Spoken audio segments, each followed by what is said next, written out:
I'm Bob Hallmark in Harrison County today, and there's a good reason for it. Over the past few weeks, we have had torrential rains, storms, tornadoes, everything you can imagine, and that includes flooded roads.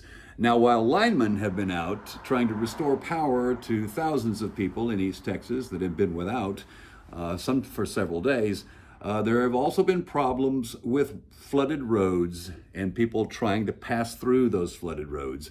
And nobody has had more experience at water rescues right now than Harrison County. And to talk a little bit about that, we're joined now by Harrison County Fire Marshal James McConnell. And James, I guess it's fair to say you've been busy over the last week or so. Is that right? Our office and our emergency districts, our volunteer firemen have been very busy over this last spell of rains. People have decided that they will chance driving through this water to save a few minutes of time instead of backing up and turning around. And that has led to almost a half a dozen high water rescues. They use a military grade truck that they've got from a grant from the Forestry Service and bought it through military surplus. So they use those vehicles to go out and rescue these folks that have decided to take the chance and drive through these waters. Now, what we're going to show you right now is a little video here of some of these rescues that have gone on, and these are different departments, obviously. These are various departments that have been called out for water rescue. Correct. We've got 9 different districts that work the Harrison County area. I think there was half of those have these high water rescue vehicles. Now, one of the frightening situations here that James is going to tell us about is one of them involved a vehicle that was teetering on the edge of some fast-moving water, and you said that there were some children involved in this. Correct. One of the incidents involved a minivan. The area there that they were in was in a valley, so the water kind of converged on that one specific point. The chief of that district made a comment that it was the fastest moving water that he's experienced so far this year. The minivan, of course, stalled out in the middle of this.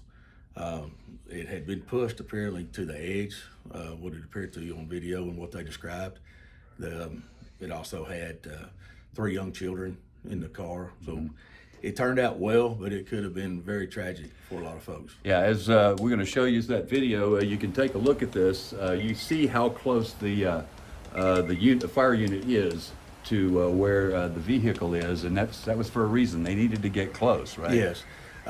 Being how there's a small kid involved, and you want to limit your travel distance through the water, so they backed the vehicle up to the driver's side area of the vehicle, the van, and they were able to basically get them out of the side door, right up onto the truck without having to spend a lot of time in the water itself. Gotcha.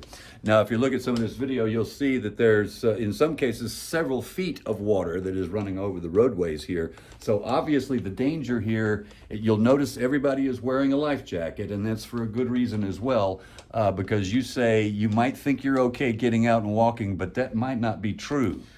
You never know what's underneath there. If you get out and walk without some type of personal protection, life jacket, if you lose your footing and fall in that water, you could be swept away in a matter of minutes or seconds.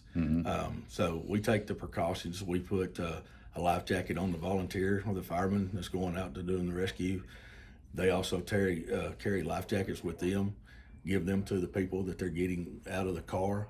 And our volunteers also tethered to the equipment.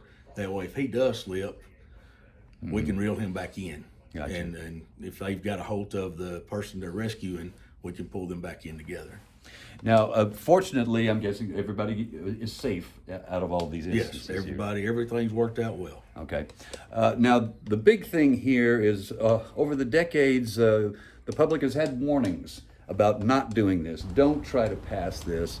You have some advice for people. I mean, if you're trying to save time, this is not the way to do it. Yeah, you're risking your life. You're risking the life of your passengers if you have somebody in there.